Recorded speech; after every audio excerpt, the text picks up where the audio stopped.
नमस्कार, सीएनबीसी आवाज मोतीलाल ओसवाल स्टूडियो में आप सभी का स्वागत है। तैयारी करेंगे 10 के दमदार ट्रेड्स की हेडलाइंस के साथ। बैंकिंग शेयरों में आज तेजी की बहार। एचडीएफसी बैंक, इंडसइंड बैंक और कोटक बैंक के दम पर बैंक निफ्टी में करीब 300 पॉइंट की रैली। हालांकि आईटी शेयरों के दबाव से निफ्टी में गिरावट, वहीं मिड कैप और स्मॉल कैप में अब थोड़ी सी गिरावट। आईटी सेक्टर में नहीं थम रही है बिकवाली। अमेरिका में मंदी के डर से फिर 2% फिसला निफ्टी आईटी इंडेक्स। लगातार चौथे दिन गिरावट। 2 से 3% तक टूटे टीसीएस, इन्फोसिस, एचसीएल टेक जैसे दिग्गज। मिड कैप आईटी पर भी अच्छा खासा प्रेशर।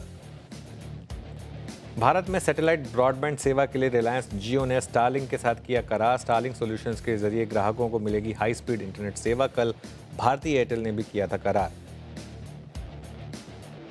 बुलिश ब्रोकरेजेस और मजबूत कमेंट्री के बाद टाटा मोटर्स 3.5% भागा। शेयर पर सीएलएसए और मैक्वायरी की आउट परफॉर्मेंस की रेटिंग। उधर एस्कॉर्ट्स में भी करीब 2% की मजबूती।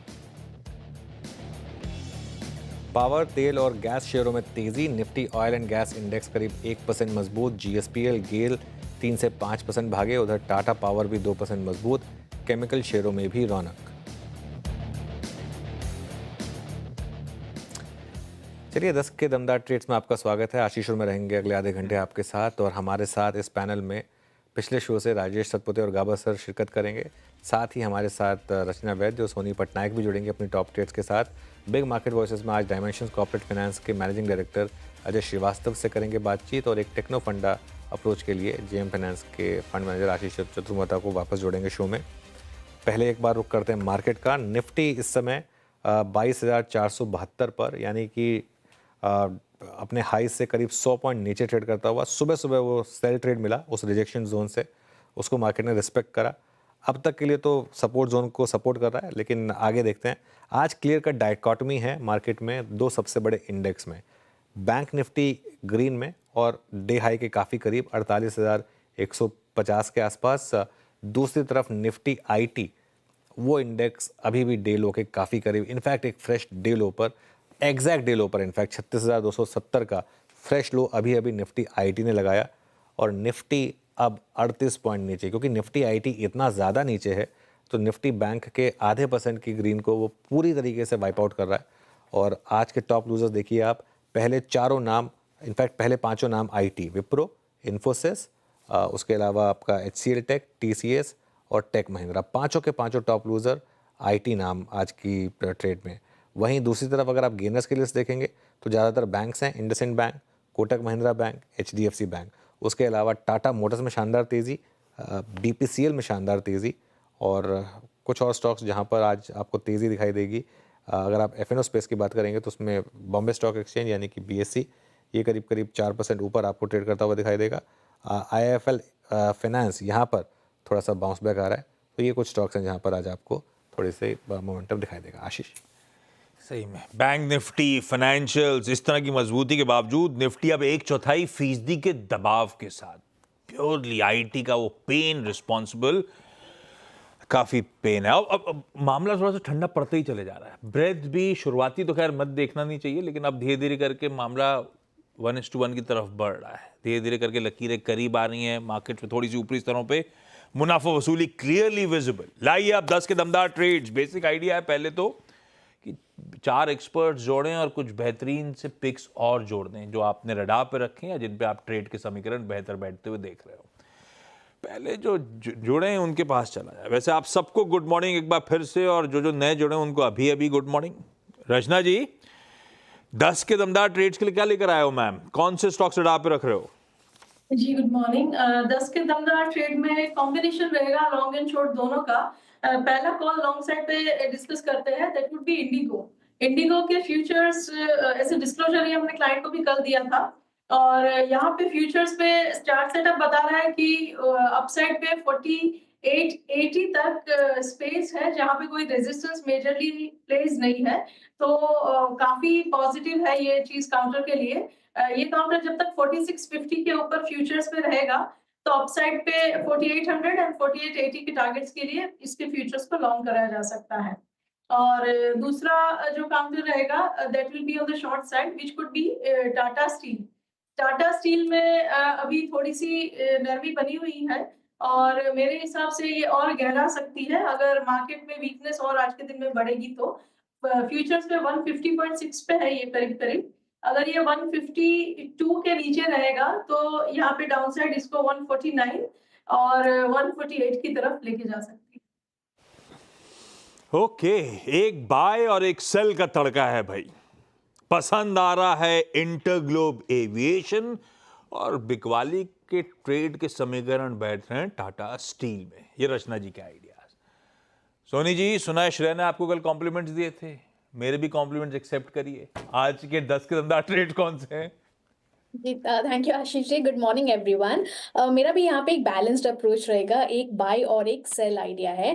बाय यहाँ पे रहेगा वोल्टास पे, आज अपने 20 एक्सपोनेंशियल मूविंग एवरेज के ऊपर अच्छे से होल्ड कर रहा है, 50 को ब्रेक कर रहा है। मुझे लगता है यहाँ पे एक अच्छा सपोर्ट बन रहा है 1420 के करीब। सो वोल्टास की फ्यूचर्स पे खरीदारी करने की सलाह रहेगी 1415 स्टॉप लॉस के साथ। टारगेट यहाँ पे रहेगा 1470 का पहला टारगेट है, उसके ऊपर सस्टेन करता है तो टुवर्ड्स 1490 के लेवल्स भी नजर आ सकते हैं। सो ये पहला। सेल आइडिया यहाँ पे मेरा रहेगा एस्ट्रल पे।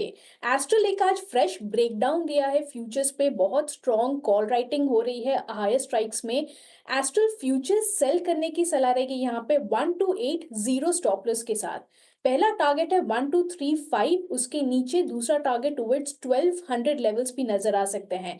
एस्ट्रल यहाँ पे बहुत एक अग्रेसिव शॉट्स भी बन रहे हैं। साइमल्टेनियसली अगर कोई चाहे तो 1260 की पुट ऑप्शन में भी पार्टिसिपेट कर सकते हैं, 38 के करीब यहाँ पे बाय कर सकते हैं। स्टॉप लॉस लगाइए 25, टारगेट रहेगा 60 का पहला, उसके ऊपर दूसरा टारगेट रहेगा टुवर्ड्स 72 के। पेन में ये एस्ट्रल का स्टॉक, बीच में मैनेजमेंट से बातचीत भी करी थी न्यूयॉर्क कंपनी में। मैनेजमेंट तो अभी भी रिलेटिवली कॉन्फिडेंट है आउटलुक को लेकर, लेकिन चार्ट्स या डेटा कुछ और ही कहानी बयां कर रहा है। ये देखिए एस्ट्रल का पेन, आज का साल का चार्ट उठाइएगा, एस्ट्रल गजब के पेन से गुजर रहा है।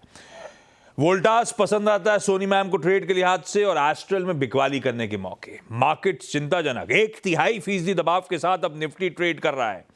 कुछ इंडिविजुअल स्टॉक्स हाईलाइट करता हूं आपके सामने। दो हैवीवेट्स बाजार के, भारतीय एयरटेल स्क्रीन पर लेकर आइएगा, उसमें दबाव थोड़ा सा गहराता हुआ अब आपको नजर आएगा, अब 0.5% दबाव, और लास्ट ने टूब्रो भी ठंडा पड़ रहा है। इवन वो अच्छा कर रहे थे बैंक्स, एचडीएफसी बैंक मेरे ख्याल से 1.5% अपन ने मजबूत देखा था, अब 1% की मजबूती, ऊपर से ठंडा पड़ रहा है। इस पे जोड़िए आप एसबीआई तो शायद अब इन रेड ट्रेड करता हुआ आपको नजर आएगा। तो कई सारे हैवीवेट्स हैं जो अब मामला जिनमें गड़बड़ाता हुआ, नहीं फ्लैट है लेकिन हाँ कूल ऑफ तगड़ा होता हुआ। गाबा सर, इस समय के प्रेफर्ड आइडियाज, ट्रेडिंग बेट्स कौन से? दो, एक लॉन्ग एक शॉर्ट। पहले लॉन्ग Okay. बताऊंगा एस्कॉर्ट्स। एस्कॉर्ट्स पे लगता है तेजी है, 2963 पर ट्रेड कर रहा है, स्टॉप लगाना चाहिए करीब 2932 का। नियर टर्म टारगेट 3000 के। Escorts buy. स्टॉक जो वीक नजर आता है, I think Tata Elxsi is looking weak. 5312 पर ट्रेड कर रहा है, स्टॉप लगाना चाहिए 5390 का। शायद ये 5200 भी पॉसिबल है टाटा एलेक्सा, तो वीकनेस है यहाँ। टाटा एलेक्सी। चलिए, ये इस समय गाबा सर की सेल कॉल। राजेश जी, आपकी दो ट्रेड्स इस समय की। अनुज जी देखिए, दो कॉल रहेगा बाय और सेल के तरह। सेल होगा एयू स्मॉल फाइनेंस बैंक। मुझे लगता है इसका स्ट्रक्चर बेहद वीक है, 520 के स्टॉप लॉस के साथ बेचे, 495 का इसका टारगेट होगा। बाय साइड का ट्रेड होगा वो रहेगा औरोबिंदो फार्मा। औरोबिंदो फार्मा का स्ट्रक्चर मुझे अच्छा लगता है, थोड़ा डिफेंसिव बेट भी रहेगा। सो बाय करेंगे, स्टॉप लॉस रहेगा 1090 का, और अनुज जी इसका टारगेट होगा 1140 से 1150। पूरे पैनल ने ऐसे ही करा है, एक बाय एक सेल, सब हेज करके चल रहे हैं मामले को। रचना जी का बाय था इंडिगो, सेल था टाटा स्टील। सोनी जी का बाय था वोल्टास, सेल था एस्ट्रल लिमिटेड। गाबा जी का बाय है स्कॉट्स, सेल है टाटा एलेक्सी, और सतपुते साहब खरीद रहे हैं औरबिंदो फार्मा और बेच रहे हैं एयू स्मॉल फाइनेंस बैंक। तो अपने पास 4 बढ़िया बाय साइड के और 4 बढ़िया सेल साइड के आइडियाज आते हुए। ब्रेथ अब पहली बार दिन के दौरान इन रेड यानी कि डिक्लाइंस के फेवर में जाती हुई, दरअसल मिड कैप 0.5% से 2/3% कमजोरी के साथ अब इस समय ट्रेड करती है। देखिए लकीर आपकी स्क्रीन पे। मामला थोड़ा सा गड़बड़ा रहा है, थोड़ा सा ऊपरी से दबाव अब बढ़ता हुआ आपको नजर आएगा। तो ये है समीकरण। लाइए, और दिक्कत कहाँ? सरकारी कंपनीज, दो मेजर कोल इंडिया, ओएनजीसी के चार्ट्स खींचिए, दोनों आधे आधे % के दबाव के साथ अब ट्रेड करते हुए शायद नजर आएंगे। दोनों मामले एकदम से प्रेम बढ़ता हुआ। ओएनजीसी आमतौर पर मैं मानस से ट्रैक कराता हूं। रचना जी, ओएनजीसी ये ऑलरेडी ऑलमोस्ट ईयर लोस के आसपास आके खड़ा हुआ है मेरे ख्याल से। इस तरह का पेन आया हुआ है, और कल भी पिटा। कल मेरे ख्याल से 4%, कल या परसों 4% गिरा हुआ था, उसके ऊपर अभी और दबाव आते ही चले जा रहा है। कैसा लग रहा है सेटअप? जी, ओएनजीसी में ट्रेंड काफी टाइम से डाउन साइड पे ही है और अच्छा खासा मूविंग एवरेजेस पे रेजिस्टेंस ले लेके वो नीचे जाता जा रहा है। फिलहाल 225 के ऊपर इसके फ्यूचर्स है। ये 230 के नीचे जब तक रहेगा तो तब तक ये डाउन साइड जो नियर टर्म है वो भी चालू रहेगी और मीडियम टर्म का ट्रेंड तो खराब है ही। और पहले अगर ट्रेंड शुरू चेंज होता है तो हमेशा पहले शॉर्ट टर्म से शुरुआत होती है, जो कि इस केस में अगर बात करें तो जब तक ये 230 के ऊपर क्लोजिंग देना नहीं शुरू करेगा तब तक इसमें कोई रिवर्सल के साइंस नहीं बनेंगे even for short term. Wipro लेकर आइए भैया स्क्रीन पे। आईटी तो अपनी जगह, विप्रो बहुत तगड़ी मार अब झेलता हुआ। ये देखिए 5% विप्रो का कट, कल के दबाव के ऊपर इस तरह का पेन बढ़ रहा है। सोनी, आई एम श्योर आपने खुलने के बाद, इवन कल जाने के बाद आईटी के चार्ट टटोले होंगे, थोड़ा डिटेल में अध्ययन करा होगा, पोजीशनिंग रीड करी होंगी। विप्रो क्या लग रहा है इस समय? अब 264 के भाव 5% करेक्ट होकर ट्रेड हो रहा है कैश में।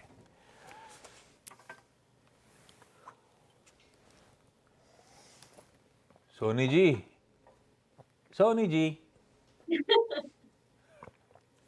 यार आवाज तो पहुंची, ऐसा नहीं। अच्छा, रचना जी के पास पहुंची। रचना जी आप बता दो, चलो आप तक पहुंची है तो।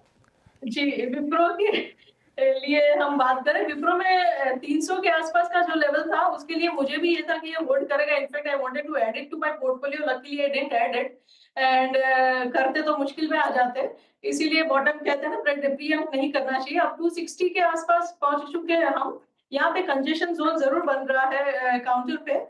देखने वाली बात यह है कि ये कंजेशन जोन जो है वो सपोर्ट प्रोवाइड करेगा कि नहीं। जब तक ये 260 के आसपास इर्द गिर्द रहेगा तब तक थोड़े कंसोलिडेशन के चांसेस जरूर बन रहे हैं यहाँ से, क्योंकि डाउन साइड पे काफी ओवर स्ट्रेचिंग है।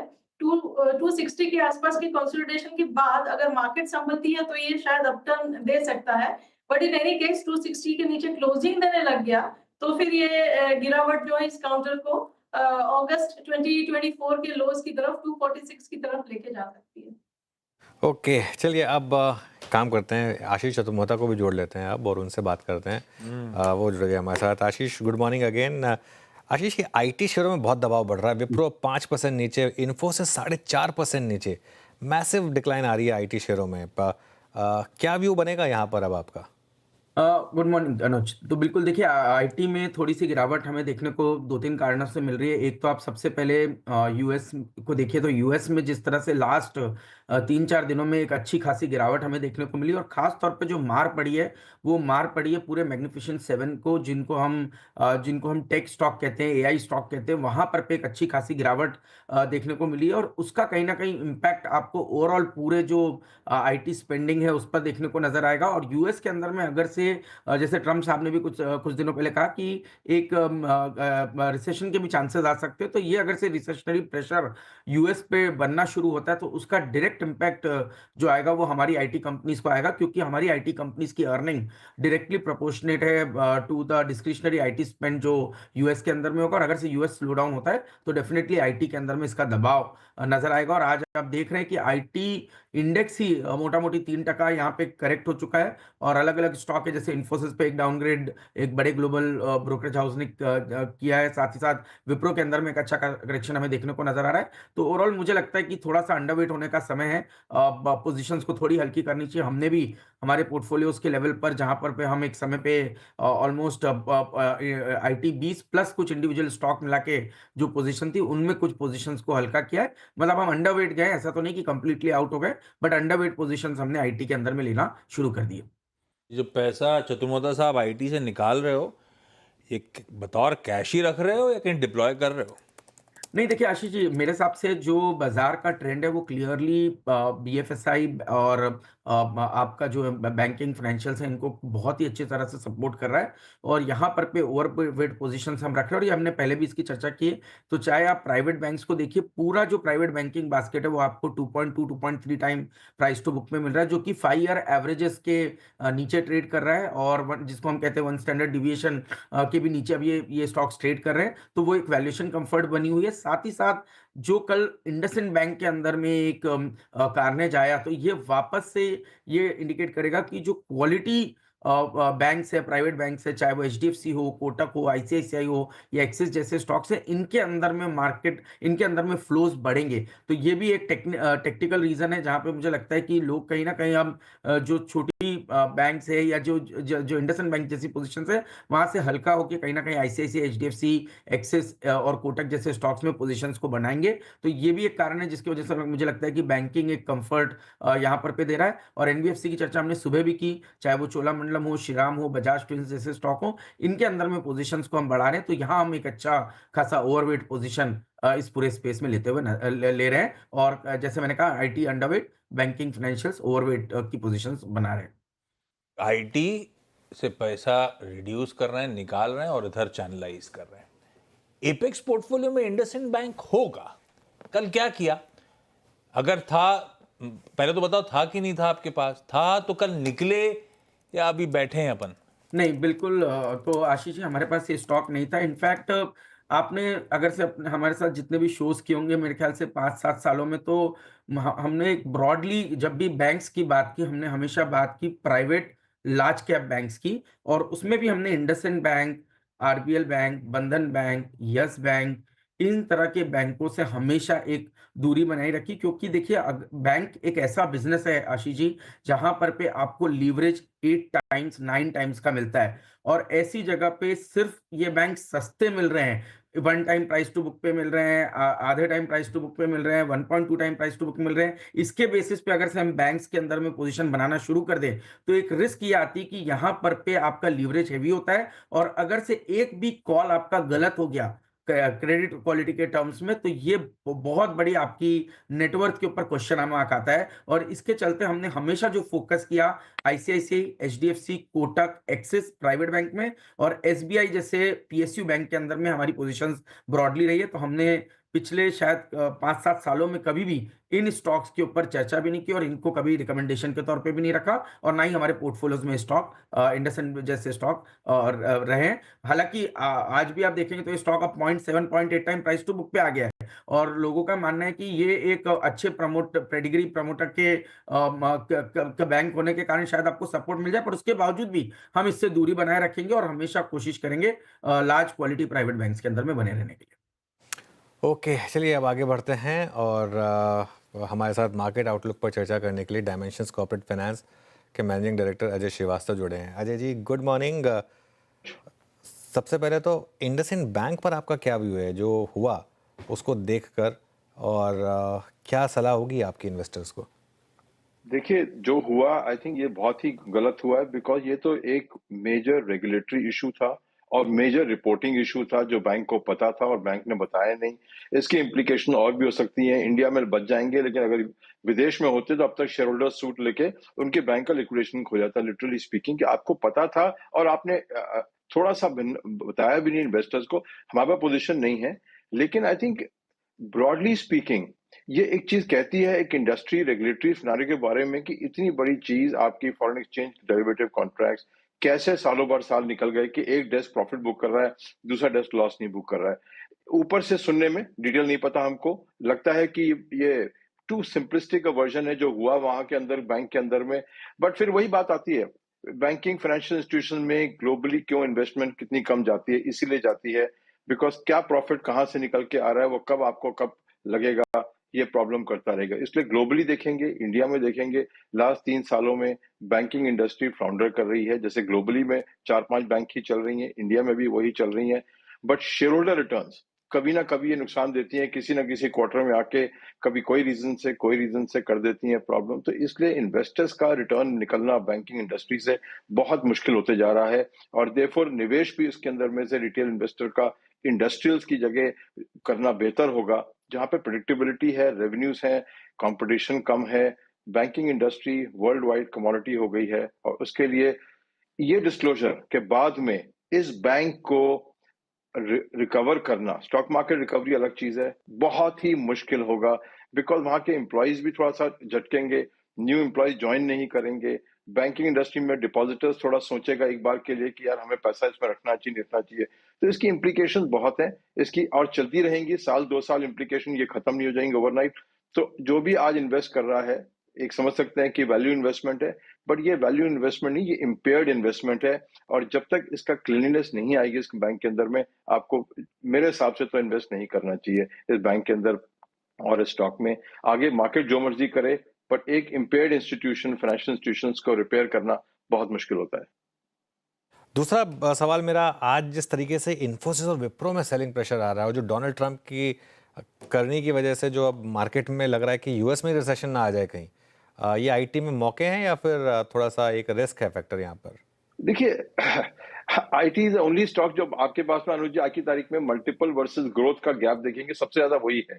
ग्रोथ है उनकी, एनुअल टर्नओवर ग्रोथ है 3 से 4%, 5% एट बेस्ट आप देखेंगे, और पीज है 25 के ऊपर में।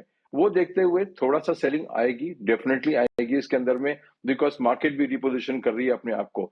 इस रिसेशन का इतना बड़ा इशू नहीं, जो कि हम कंपनी से बात करते हैं, डिमांड का इतना इशू नहीं आ रहा, बल्कि क्वालिटी ऑफ प्रोजेक्ट्स पे इशू आ रहे हैं कि उनको अपनी जो बैकएंड है वो ठीक करनी पड़ेगी। तो मेरे हिसाब से जो है वो अपना बैठा रहे। रिसेशन इतना बड़ा इशू अभी कोई डिमांड में नजर नहीं आ रहा यूएस के अंदर में, और जो नहीं है वो वेट कर सकता है मार्केट में, जस्ट लाइक ग्लोबल मार्केट की अनसर्टेनिटी को वेट कर लीजिए, कोई जल्दी नहीं है घुसने की। बट आईटी स्टोरी इंडिया की एक अच्छी स्टोरी है, इसको आपको रखना चाहिए अपने पोर्टफोलियो के अंदर में। इसके डिविडेंड भी बड़े अच्छे आते हैं, ये एक अच्छा स्टॉक स्टोरी है। ये recession, no recession, demand supply चलती रहेगी। ये एक ऐसी इंडस्ट्री है जहां पे इंडिया की बड़ी स्ट्रांग पावर है ग्लोबली, तो इसमें इतना पेसिमिज्म की जरूरत नहीं है। हाँ ठीक है, हर करेक्शन में आएगा, अभी भी आएगा, क्योंकि पी ज्यादा है, ग्रोथ कम है, तो आपको मौका मिलेंगे आने के। बट ना का सवाल नहीं है कि इतना रिस्क हो गया है कि इसमें हम नहीं रहना चाहिए। Ajay sir hi, good morning. Good तो फिर morning, Ajay sir, good morning. अच्छा पता है बहुत अलग अलग व्यूज आते हैं। कई लोग कह रहे हैं कि हो सकता है बहुत कुछ ये टैरिफ वॉर, ट्रेड वॉर भाव में आ गया है, कुछ पॉकेट्स में ऐसा लगने लगा है कि वैल्यूएशंस आकर्षक हो गए हैं, हिस्टोरिकल एवरेजेस के नीचे आ गए। ऐसा आपको नजर आने लगा है क्या बाजार को देख? अब कितना पेन, आगे क्या कहानी रहेगी वो अपनी जगह, अपना काम है, सही भाव पे माल मिल रहा है तो ले लो। ऐसे सही भाव कहीं दिख रहा है अजय सर, या अभी कंसर्न्स काफी ज्यादा? नहीं, ऐसा नहीं है, सही भाव पे काफी सामान मिल रहा है, और कुछ अच्छा सामान तो इतना गिरा भी नहीं है कि जो आपको इतनी पेसिमिज्म की जरूरत है। जैसे आप अगर आज होटल रेट उठा लेंगे तो होटल रेट में कोई कमी नहीं आ रही है, एक्सपेंशन स्प्री चल रही है। पूरी industry I think historical high rates पे आज बैठी हुई है और ग्रो कर रही है। तो उस इंडस्ट्री को आप लेके चलेंगे, industry by industry. Hotel industry कमाल की आपकी ग्रोथ दिखा रही है, एविएशन इंडस्ट्रीज कमाल का ग्रोथ दिखा रहा है। ठीक है, एक आध क्वार्टर में प्लस माइनस प्रॉफिट होगा, बट ग्रोथ ट्रेजेक्टरी बड़ी स्ट्रांग है। और उसके अंदर में ये इंडस्ट्रीज वो है जहां पे कंज्यूमर अपनी स्पेंडिंग कर रहा है। अब कंज्यूमर ये नहीं है कि उसको गाड़ी खरीदनी है, ऐसी खरीदना, उसको अच्छे हॉलिडेज करने हैं, उसको अच्छे होटल में रहना है, उसको अच्छे रिजॉर्ट में जाना है, उसको हवाई जहाज से ट्रैवल करना है, उसको विदेश जाना है।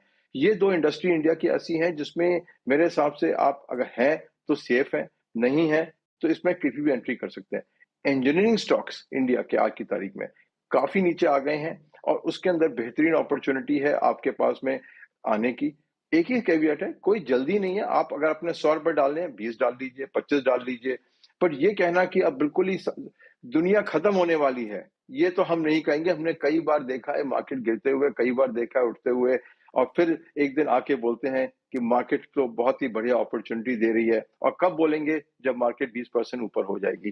तो मेरा तो एक ही रिक्वेस्ट है सबसे, अपने फेवरेट शेयर देखिए, स्ट्रॉन्ग फंडामेंटल्स हैं कंपनीज के, उसके अंदर में आपको मौका मिल रहा है आज की तारीख में आने का, आराम से मिल रहा है मौका, आप उसको पोर्टफोलियो बनाइए। कैपिटल मार्केट स्टॉक्स काफी गिर गए हैं, उसको फिर से अपने नजरिए के अंदर लेके आइए। शॉर्ट टर्म पेन होगा बिकॉज वॉल्यूम नीचे आ गया है उसके अंदर में, तो रिजल्ट थोड़े वीक हो सकते हैं, बट बिल्ड करने में कोई बुराई नहीं है। प्रॉब्लम आने वाली है एक जो वेल्थ इम्पैक्ट है, जो स्टॉक मार्केट जब नीचे गिरी है, उससे इंडिया की जो कंजम्पशन स्टोरी है वो अफेक्ट करेगी। उसको आपको देखना पड़ेगा कि कंजम्पशन स्टॉक्स के अंदर में प्रॉब्लम आने वाली है, बिकॉज जो हमारी नेटवर्थ थी पिछले महीने से 10 करोड़ रुपए की, वो आज 7 करोड़ की या 6 करोड़ की रह गई है। कई रिटेल इंडस्ट्री लॉस में भी होंगे, रिटेल इन्वेस्टर्स। वो इम्पैक्ट आपको मिलेगा कंज्यूमर इंडस्ट्री के ऊपर में, और खासकर बैंकिंग इंडस्ट्री पे इम्पैक्ट आएगा, बिकॉज बोरोविंग भी कम होगी, डिफॉल्ट भी ज्यादा होंगे, और ये मार्जिन लोन जो चलते थे वो भी कम होंगे। तो मेरे हिसाब से अगर आप थोड़ा सा फाइनेंशियल इंडस्ट्री को और कंज्यूमर को दूर रख के चलें, तो 3-4 इंडस्ट्रीज इंडिया की कैसी है, बहुत स्ट्रांग है। पावर इंडस्ट्री बहुत स्ट्रांग चल रही है, कोई इशू नहीं है इसके अंदर में आपके पास में। तो है सेक्टर्स, आराम से चुनिए, मौका दिया है मार्केट ने फिर से आपको। घबराने की बात कोई नहीं है कि दुनिया खत्म हो रही है, कुछ नहीं हो रहा है। और ऐसा रिसेशन की बात है, यूएस के अंदर में कई बार रिसेशन आए, कई बार ग्रोथ आई है, डिफरेंट कंपनीज ग्रो करेंगी। तो इसके लिए आपको तैयार रहना है, ना कि मैदान छोड़ के निकल जाना है। नहीं, दुनिया खत्म होने वाली आर्गुमेंट तो एकदम सही है। एक बार लगा था मुझे जब मैंने कोविड में देखा था, पर उसके बाद ऐसा बाउंस बैक हुआ सब कुछ गजब। अच्छा, एक चीज जो सरदर्द सब कुछ ले दे के boils down to earnings. Ajay sir, कोई रीजन हो, रिसेशन का डर हो, ये हो वो, हमारे यहाँ बाजार हो, सब अर्निंग्स के गुलाम है, और अर्निंग्स Q2 ऑनवर्ड्स गड़बड़ा गई थी, और फिर हम बहाने ढूंढ रहे हैं, लेकिन असल रीजन अर्निंग्स का गिरना था। Q3 में भी बहुत ज्यादा मजा आया नहीं। आप लोग का आंकलन क्या कहता है? कुछ सेगमेंट्स तो आपने बता दी जो शायद पॉकेट्स ऑफ स्ट्रेंथ हैं, लेकिन ओवरऑल इंडिया इनकी अर्निंग्स कब तक पटरी पे लौटेंगी सर? आई थिंक 2 से 3 क्वार्टर कम से कम लगेगा उनको आने में वापस, अनलेस कि फाइनेंस मिनिस्टर ने जो इंडिकेशन दिया था कि हम जीएसटी को रिव्यू कर रहे हैं, जीएसटी रेट को नीचे ले आएंगे। अगर वो हो जाता है तो उससे एक बहुत ही बम्प अप मिलेगा सिस्टम को। और कमिंग, और दूसरी बात अर्निंग्स का है, काफी ऊपर सरकार के ऊपर के भी है कि अब उनकी एक्सपेंडिचर पॉलिसी क्या रहेगी, बिकॉज जो पीएलआई स्कीम थी वो नहीं चली, जो आपने डायरेक्ट डिस्ट्रीब्यूशन किया है, डोल का डिस्ट्रीब्यूशन, वो इकोनॉमी को नहीं चला रहा है।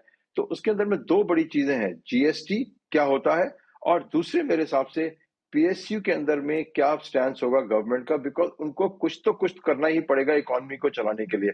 इकोनॉमी रुक रही है, धीरे हो रही है, जनवरी के इंडिकेटर जो हम भी देख रहे हैं वो और भी स्लो होते जा रहे हैं।